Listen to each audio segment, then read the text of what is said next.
Me gustaría que buscaseis en vuestras Biblias el profeta Joel.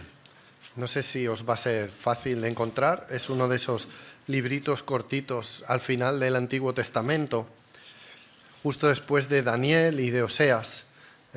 No lo podrás mover, Carlos. Pero yo creo que ya no sabe, ¿eh?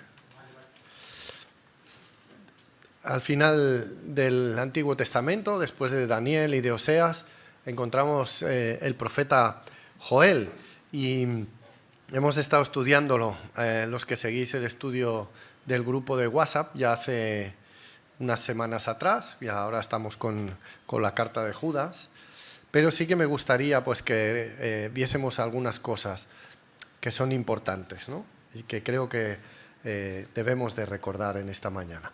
Mirad, no sabemos la época en que se escribió este libro.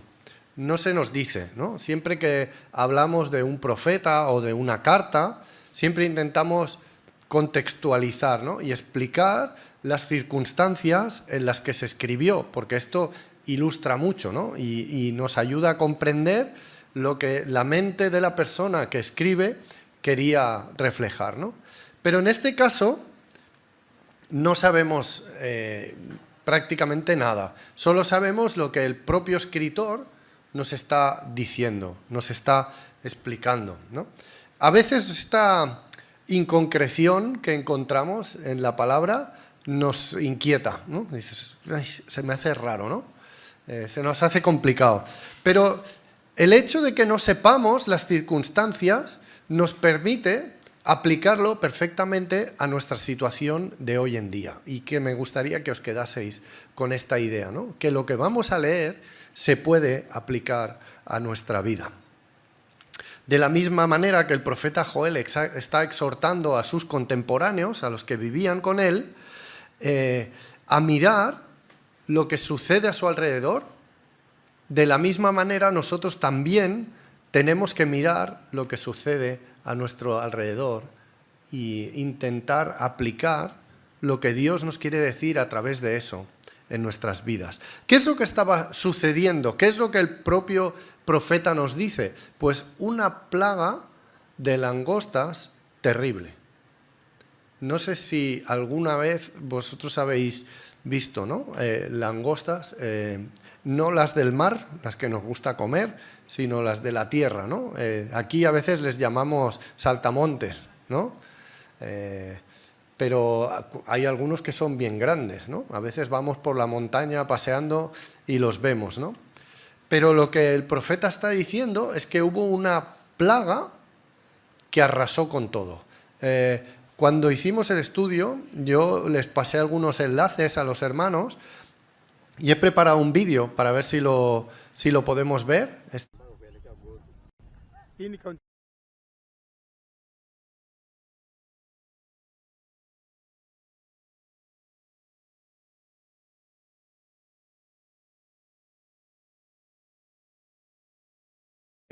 El ruido que hace la plaga de langostas, y me gustaría que escuchaseis eso.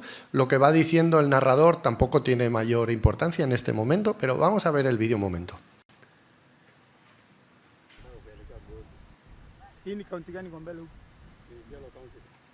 ¿No lo oímos, Roy? ¿Podéis intentar subir?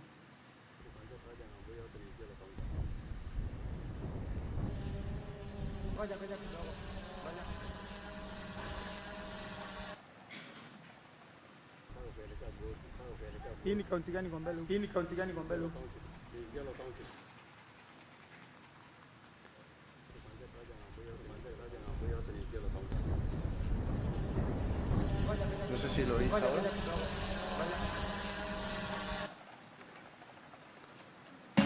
In late July, Las Vegas got an influx of unwanted visitors. Millions of pallid-winged grasshoppers took Sin City by swarm. For a few weeks, the insect cloud was so big it could be spotted on radar. Locust population. Climate change will likely make conditions even more favorable. Bueno, no sé si lo habéis visto alguna vez, si os ha impresionado o no, pero a mí, yo cuando lo estaba estudiando y lo vi, la verdad que me impresionó, ¿no? El ver estos vídeos, ¿no?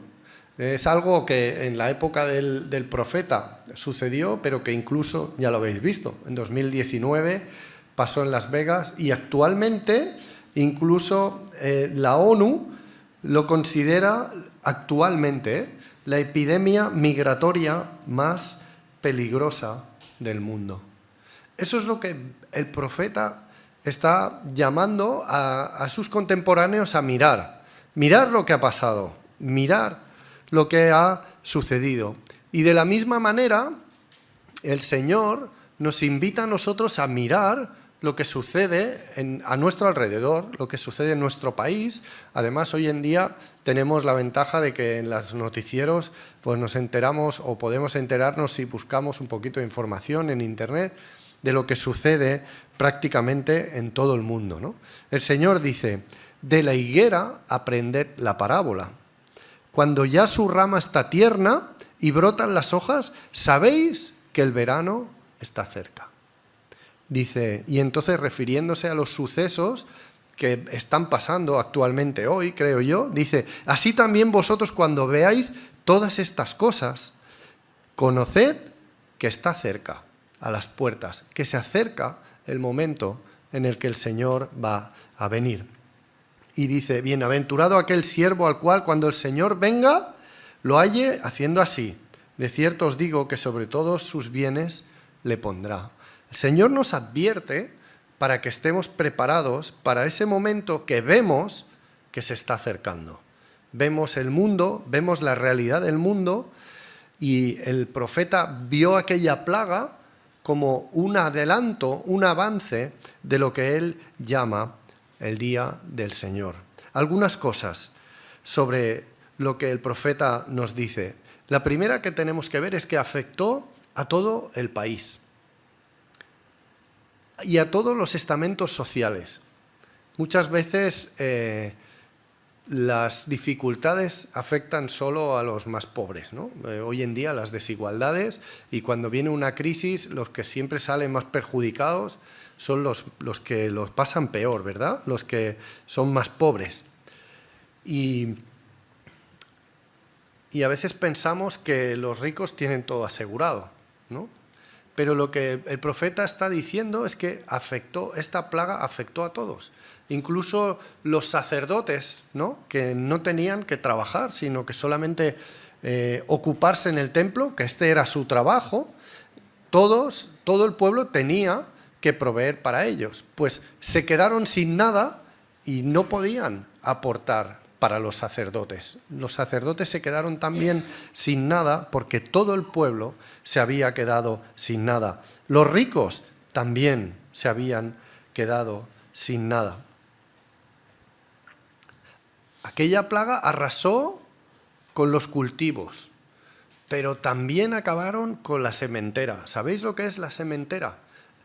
Lili dice que sí. La sementera creo que es, a ver si ahora soy yo el que no lo sabe, donde se guardan las semillas para la próxima cosecha, ¿no? Para poder plantar lo que va a venir en el año siguiente.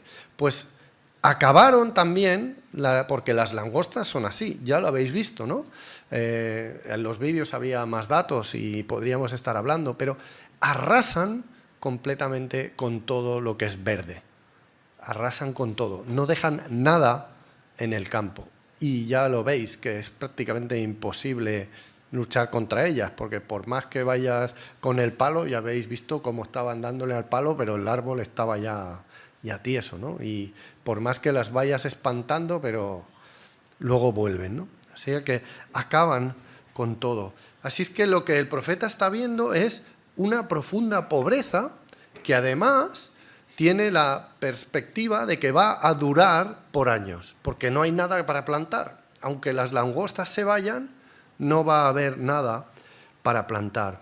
Pero además hay más cosas. Dice que había una sequía terrible. Una sequía que provocaba incendios que también acababan arrasando con todo.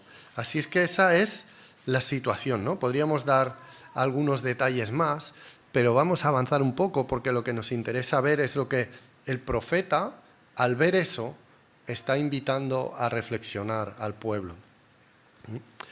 Y es que el profeta ve esta plaga como lo que él llama el día del Señor, un adelanto del día del Señor. Y el capítulo 2, que es el que vamos a estar viendo, empieza con una advertencia sobre la llegada de este día. Y dice, es un día de oscuridad. Y lo ve como un ejército enorme dirigido por el propio Dios que va a atacar a su pueblo y lo van a destruir todo, los van a matar a todos. Este ejército además viene acompañado de grandes señales de destrucción y señales que nos recuerdan, cuando leemos en el Nuevo Testamento, nos recuerdan lo que el Señor dice que sucederá cuando Él vuelva a juzgar al mundo. Mirad, el versículo 3 del capítulo 2 de Joel, si lo tenéis ahí delante, dice: delante de Él consumirá fuego, tras Él abrasará llama. Si como el huerto del Edén fuera la tierra delante de Él, detrás de Él quedará como un desierto asolado, y tampoco habrá quien de Él escape. Este ejército venía con estos, podríamos decir, poderes especiales del fuego y iban a arrasar con todo. El versículo 10 y el 11 dice: delante de Él temblará la tierra y se estremecerán los cielos. El sol y la luna se oscurecerán y las estrellas retraerán su resplandor. Todo esto es lo que el profeta está viendo. Iba a haber esa oscuridad es excepcional. Y el Señor dará su orden delante de su ejército, porque muy grande es su campamento y fuerte es el que ejecuta su orden, porque grande es el día de Jehová y muy terrible. ¿Quién podrá soportarlo? Eso es lo que está diciendo el profeta. Les está diciendo: mira, lo que habéis sufrido o lo que estáis sufriendo con las langostas, esto es casi de risa comparado con lo que está por venir. Así es que preparémonos para ese día. Ese es el mensaje que el profeta quiere transmitir. ¿Pensáis que lo de las langostas no puede igualarse? En el capítulo 1 les ha dicho: los más ancianos no recuerdan jamás una plaga como esta. Y los más jóvenes, recordadlo porque esto no se va a repetir, les dice. Pero ahora les está diciendo: ¿pensáis que eso no puede igualarse? Pues viene algo que va a ser aún peor. Y es que cuando uno lee este libro, si no tiene la confianza puesta en el Señor, se asusta. Da miedo leer el libro del profeta Joel. Pero la intención del profeta es hacernos ver: ¿crees que el día en que el Señor vuelva, que el Señor viene, va a ser un día bonito? Muchas veces pensamos: oh, será un día precioso, ¿verdad? Pues no, va a ser un día terrible, va a ser un día de destrucción, va a ser un día de juicio, va a ser un día de vergüenza, va a ser un día de muerte. Todo eso va a suceder el día que el Señor viene. ¿Y por qué nos quiere hacer ver esto el profeta? Pues nos quiere hacer ver esto el profeta no porque nos esté contando una película de miedo ahí al lado del fuego, ¿verdad? Como cuando íbamos de campamentos de jóvenes y en el fuego en la noche se contaban historias de miedo, ¿no? No es esto lo que está haciendo el profeta, sino que nos quiere advertir, nos quiere avisar para que estemos preparados, para que sepamos lo que viene y para que nos arrepintamos. El título del mensaje es Las bendiciones del verdadero arrepentimiento. Eso es lo que el profeta quiere para nosotros. Y aquí encontramos de nuevo una inconcreción en el libro. El libro no nos concreta. El profeta les dice: arrepentíos, pero no nos explica cuáles eran los pecados del pueblo en aquel momento. Podemos leer otros profetas o podemos estudiar el Antiguo Testamento y podemos llegar a algunas conclusiones y podemos pensar: estaban adorando a ídolos, estaban teniendo una vida de injusticia social, estaban, no sé, podemos especular sobre esto, pero la realidad es que no se nos dice. Así es que esto nos viene bien porque nos lo podemos aplicar a nosotros mismos hoy en día y lo podemos aplicar a los pecados que hay en nuestra vida. Y siento que esto que viene ahora no va a ser agradable. Los que nos siguen por YouTube espero que no desconecten ahora. Y los que estáis aquí espero que no os vayáis. Creo que no va a tener muchos likes este vídeo, Carlos, porque lo que viene ahora no nos va a gustar. Pero, ¿cuál es tu pecado? Seguramente varios, ¿verdad? Estarás pensando. Cada uno tenemos nuestras luchas y nuestras debilidades, ¿verdad? Pero en general podemos decir que vivimos en una sociedad egoísta, ¿verdad? ¿Pensáis que nuestra sociedad es egoísta? Una sociedad individualista. Podríamos decir que vivimos una sociedad inmoral en todo lo que hace referencia a la sexualidad. Podríamos decir que vivimos una sociedad permisiva, que puedes hacer lo que te dé la gana. Una sociedad que no respeta a los mayores, que no respeta a la autoridad. Una sociedad en que no se ayuda al prójimo, no se ayuda al que tienes a tu lado, a no ser que puedas conseguir algo a cambio. En general, ¿verdad? Podríamos decir seguramente muchas más cosas, ¿no? Y a lo mejor estás pensando, menos mal que todo esto no pasa en la iglesia, ¿verdad? Pero la realidad es que sí que pasa, hermanos. La realidad es que yo os miro a vosotros, a algunos os conozco más, a otros os conozco menos, pero yo os miro a vosotros y veo personas egoístas entre nosotros. Y os miro a todos para que nadie sepa a quién me estoy refiriendo, pero que cada cual se ponga el sombrero que le venga bien, ¿eh? Como dice Carolina. Veo que, por ejemplo, decimos, estamos esperando para orar, para comer, y se hace la oración y saltamos todos que parece que llevamos una semana sin comer.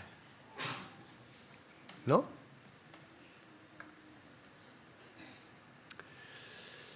O traigo para compartir, pero el otro trae, el otro no trae. A veces somos egoístas y solo pensamos en nosotros. Veo pocas ganas de servicio en la iglesia.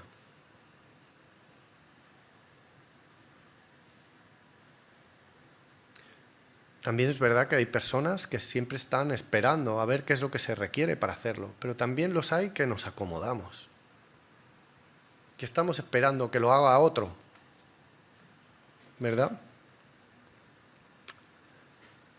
Veo relajación en lo moral, hermanos, también. Estamos reflejando nuestra sociedad. En la moral también veo relajación. Y cada uno que se aplique el cuento. Pero sabéis que las relaciones sexuales que la Biblia establece es solo entre el varón y la mujer que están casados. Pero también en esto nos estamos relajando. Veo faltas de respeto. Veo que no ayudamos al otro. Veo orgullo. ¿Sabéis lo que veo mucho? Veo que queremos aparentar, que nos gusta el postureo. Nos gustan los selfies bonitos y que nos reconozcan.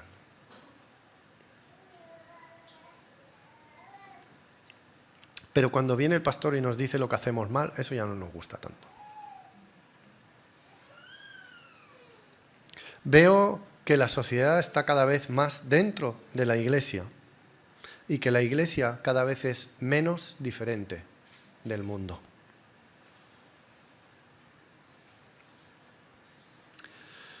¿Y sabéis lo que me preocupa? ¿Sabéis lo que me preocupa? Pues mirad, me preocupo por mí. Y espero que no suene egoísta esto. Porque, en primer lugar, tengo que mirar lo que Dios ve en mi corazón.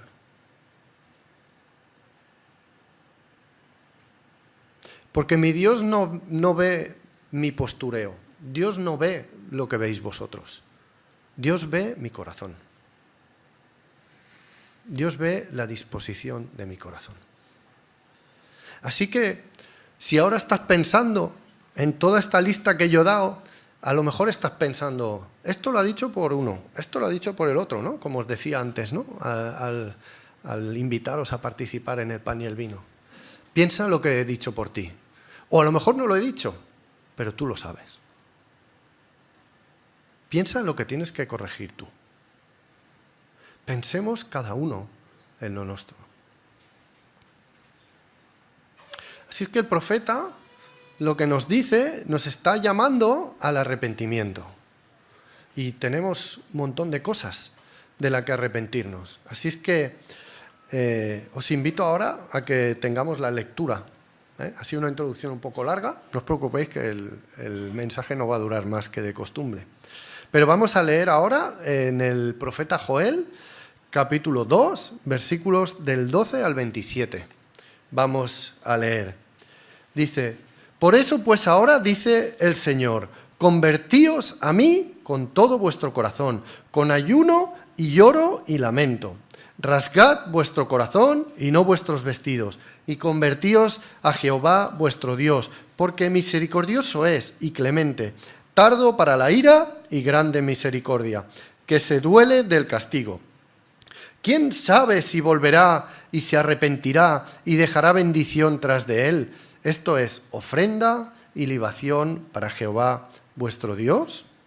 Tocad trompeta en Sión, proclamad ayuno, convocad asamblea, reunid al pueblo, santificad la reunión, juntad a los ancianos, congregad a los niños y a los que maman.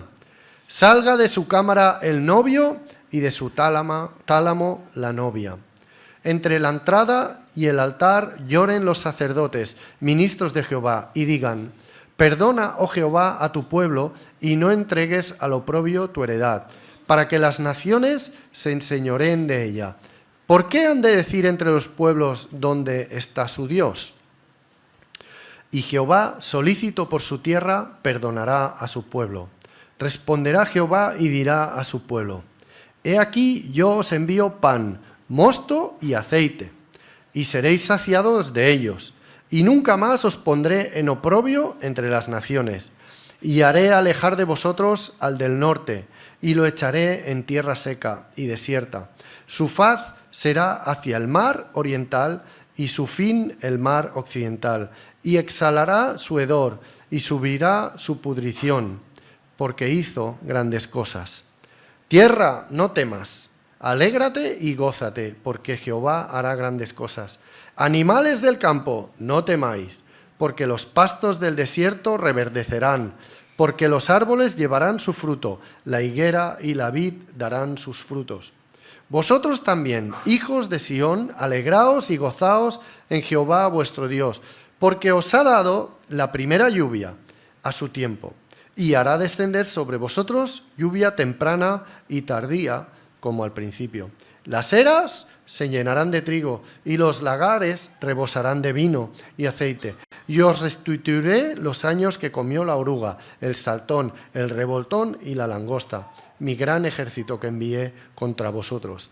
Comeréis hasta saciaros y alabaréis el nombre de Jehová vuestro Dios, el cual hizo maravillas con vosotros, y nunca jamás será mi pueblo avergonzado. Y conoceréis que en medio de Israel estoy yo, y que yo soy Jehová vuestro Dios y no hay otro, y mi pueblo nunca jamás será avergonzado. Mirad, lo primero que vemos respecto al arrepentimiento que está llamando el profeta es que tiene que ser de corazón. El arrepentimiento tiene que ser de corazón, tiene que ser sincero. Versículos del 12 al 14, si lo queréis estar releyendo ahí en vuestras Biblias. El verdadero arrepentimiento se hace con lamentación por el pecado. Dice que lloro y lamento. Llorar por algo que hemos hecho. Lamentarnos por algo que hemos hecho, que estamos haciendo mal. Y no basta con llorar y lamentar, sino que hay que desear dejarlo. Tenemos que mirar nuestro pecado y decir, yo quiero dejar de hacer esto. Sé que a veces cuesta, pero al menos que haya esa voluntad de dejar de hacerlo, el ayuno. El texto nos habla de ayuno. No se trata de hacerlo externamente, ¿no? Dice, no rasguéis vuestros vestidos. ¿Sabéis que cuando rasgaban sus vestidos rompían su ropa? Así en plan como Hulk Hogan, que rompe la ropa, para los que lo veis. Pues rompían su ropa, pero era no señal de fuerza, como hace Hulk Hogan, sino señal de arrepentimiento, señal de dolor, señal de tristeza. Pues les está diciendo, no rasguéis, no rompáis vuestros vestidos, sino rasgad vuestro corazón. Es decir, nos está diciendo que no sea algo externo, sino que sea algo interno, que sea realmente algo que nuestro corazón esté sintiendo. Que sintamos verdadero dolor por ver nuestro pecado. Estamos diciendo semana tras semana, mis pecados crucificaron a Jesús.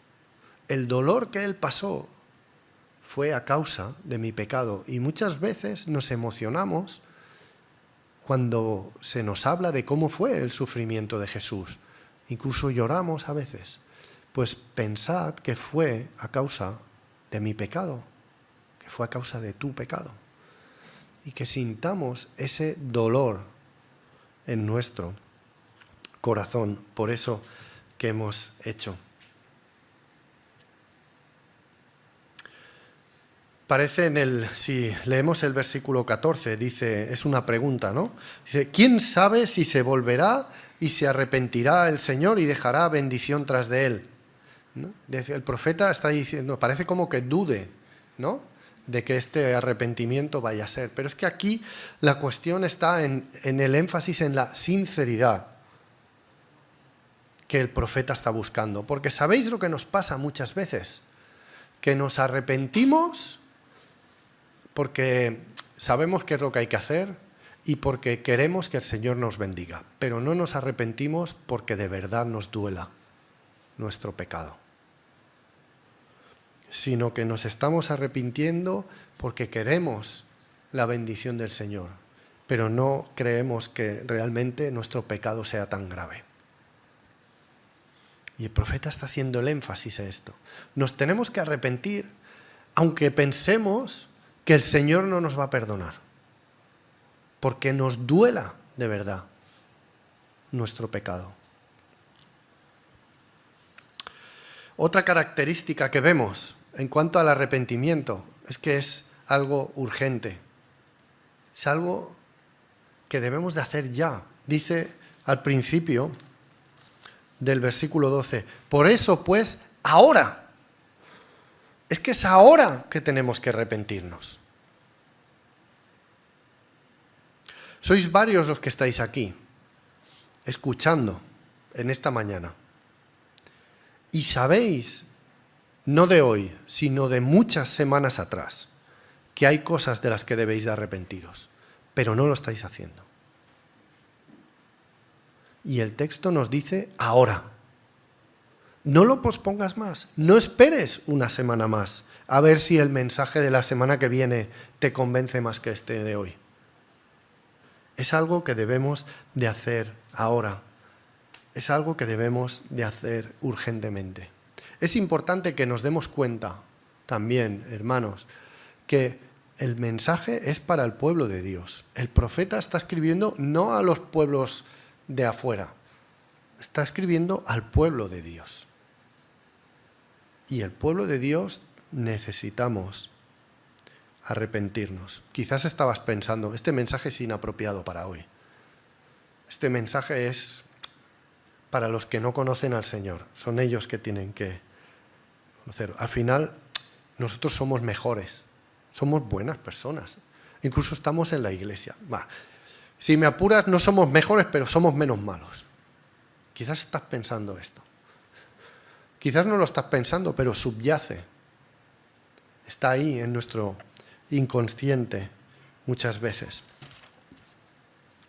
Quizás algunos no tenemos los pecados que vemos en los no creyentes. Quizás nos consideramos mejor. A lo mejor dices, yo no fumo, y ahí fuera todos fuman. O dices, yo no bebo, por ahí beben, se drogan. Yo no he matado a nadie. Soy mejor que los de afuera. Pero mirar, en la iglesia está llena de hipocresía. Muchas veces somos hipócritas. La iglesia está llena de orgullo. La iglesia está llena de autosuficiencia. Nos volvemos tan santos, hay que santificarse. Nos volvemos tan santos que a veces parece que ni siquiera necesitamos a Jesús. Dejadme que os ofenda un poquito más esta mañana. Somos pecadores, iguales que los de afuera, o más. Más porque tenemos más conocimiento de la palabra. Y a pesar de eso, seguimos pecando. Así es que si estás pensando que eres mejor porque has venido el domingo a la iglesia, pero no estás viviendo como el Señor quiere, a lo mejor en vez de ser mejor es que eres peor. O que somos peores, o que soy peor, hermanos. Pero sí, sabemos hacer una cosa muy bien, aparentar.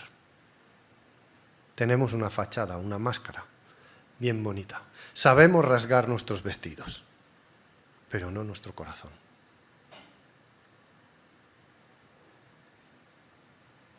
Y el texto nos da otra señal de urgencia. Versículo 15 dice, tocad trompeta en Sión. Esto se tocaba la trompeta cuando venía un ejército a invadir. Tocad trompeta en Sión. Es urgente. El arrepentimiento que se requiere de nosotros es urgente.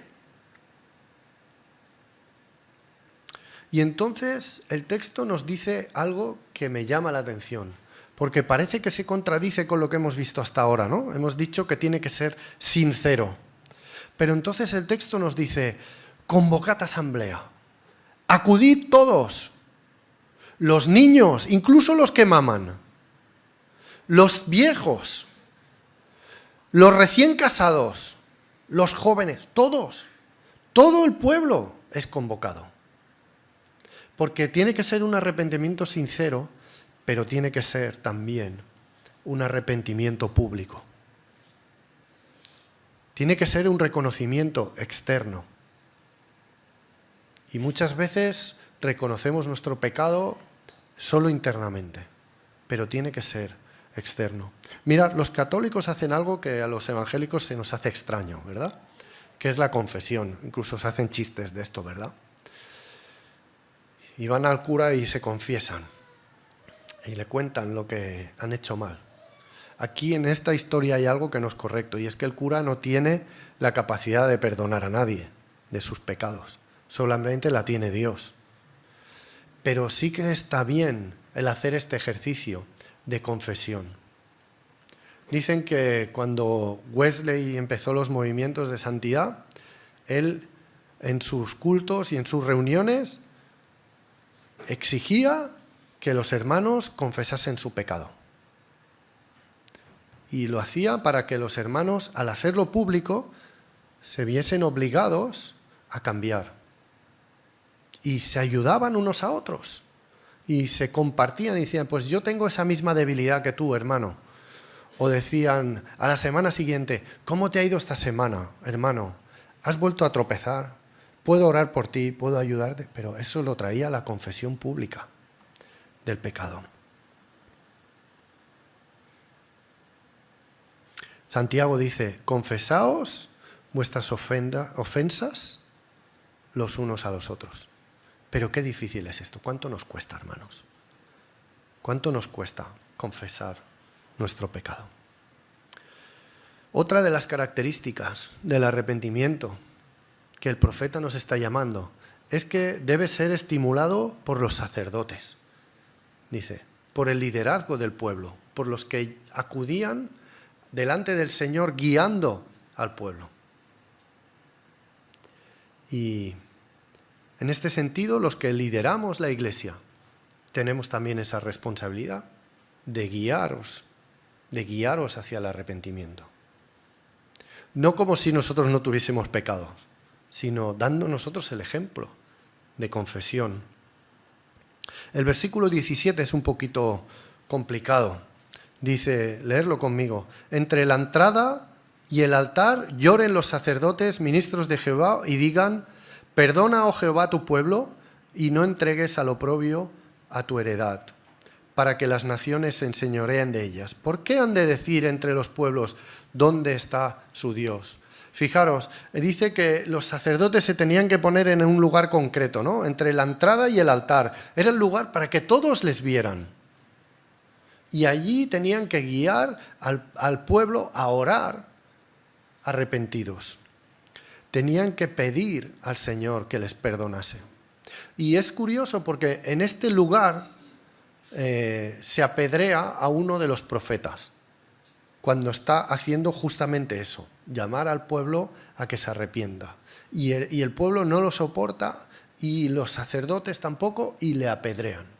Y el propio Jesús hace referencia a esto. Podéis leer la historia, no la vamos a leer ahora. Segundo libro de Crónicas, capítulo 24, y Jesús hace referencia a esto en Mateo 23, 35. No sabemos si cuando Joel está hablando esto ya había sucedido o no, pero que el arrepentimiento de los sacerdotes sea en este lugar nos indica que debían de arrepentirse también de eso, de haber rechazado el mensaje de la palabra. Y os decía que el liderazgo de la Iglesia, los pastores, los que venimos aquí delante a hablar, tenemos que dar ejemplo. Así que lo voy a hacer esta mañana. Y os voy a confesar cosas de las que me tengo que arrepentir. Y mirad, muchas veces reconozco que no soy todo lo diligente que debiera. Y es verdad que voy muy cansado. Es verdad, no lo vamos a negar. Pero a pesar de eso pienso, el Señor Jesús debía ir más cansado que yo. Y se levantaba de madrugada para ir a orar. Y yo no hago eso. Y pienso cuando Marisela decía que queda con amistades a las 4 de la madrugada, y pienso, yo no podría hacer eso. Tengo que arrepentirme. Y pienso en el apóstol Pablo, también debía ir más cansado que yo seguramente. Y no paraba de viajar, extendiendo el Evangelio. Pienso que no hago todo lo que puedo, que me estoy muchas veces acomodando y que pienso que necesito descanso. Quizás sea verdad, pero creo que tengo que arrepentirme de esto y esforzarme más por servir al Señor.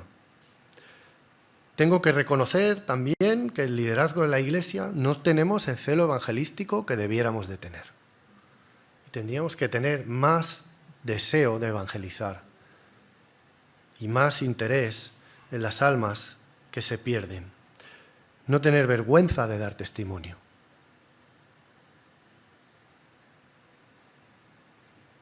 Os confieso que muchas veces me gusta el reconocimiento de la Iglesia. Y cuando bajo ahí y me decís, qué bien has predicado hoy, me gusta. Me gusta oírlo.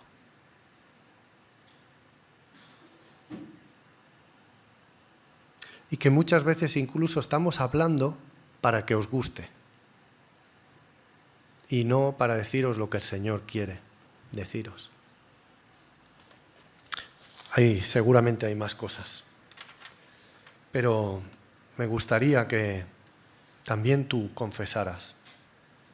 Me gustaría que esto os anime y os sirva de ejemplo para que todos hagamos esto, para que todos tengamos un arrepentimiento sincero, de corazón, como el profeta nos están llamando. Y esta segunda parte nos habla ahora sí, de las bendiciones del verdadero arrepentimiento.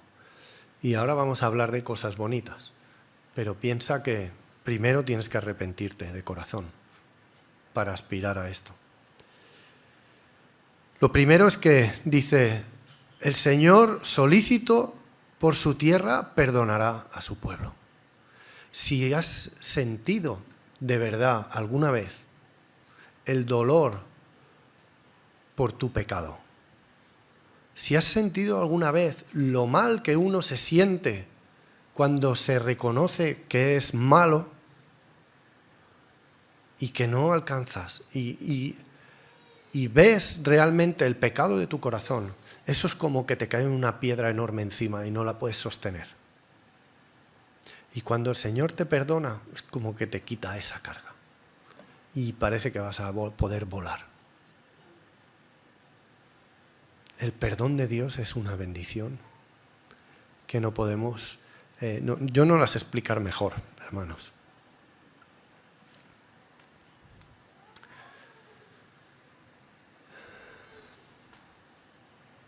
Otra de las bendiciones que el Señor promete en este texto son bendiciones materiales. Les dice, tendréis pan, vino y aceite. Y sería interesante, no lo podemos hacer hoy. No sé qué hora es. Se va pasando el tiempo. No lo podemos hacer hoy, pero sería interesante ver las veces que se nombran estos elementos, ¿no? El pan, el vino y el aceite. En la cultura judía era el símbolo de tener lo necesario. El pan para comer, el vino para beber y para alegrarse, el aceite como símbolo de unción, como símbolo de pureza, para sanar las heridas. Esas tres cosas. Y en el capítulo 1 el profeta ha dicho, el campo está asolado, se enlutó la tierra, porque el trigo fue destruido, no había pan. Se secó el mosto, no había vino. Se perdió el aceite, no había ninguna de las tres cosas. Pero el Señor dice, si os arrepentís, yo os daré lo que necesitáis. No está prometiendo riquezas, está prometiendo bendición material, lo que necesitemos. Y esta promesa la podemos coger como para nosotros. El Señor Jesús la hace a su pueblo.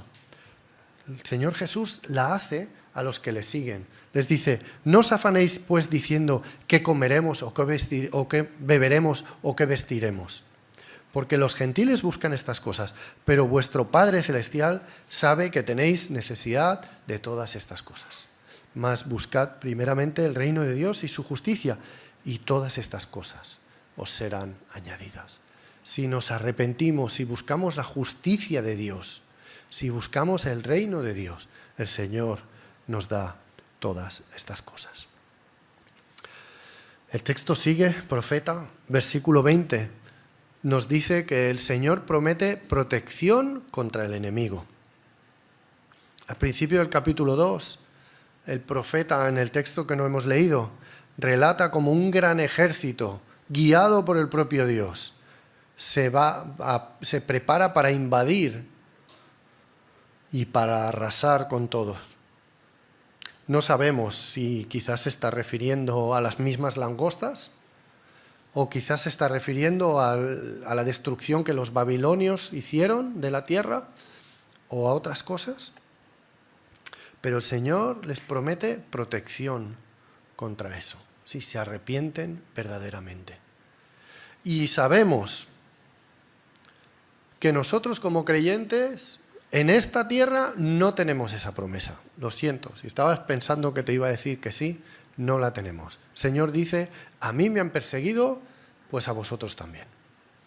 Vamos a tener persecución, pero tenemos que ver esta promesa como la ve el profeta.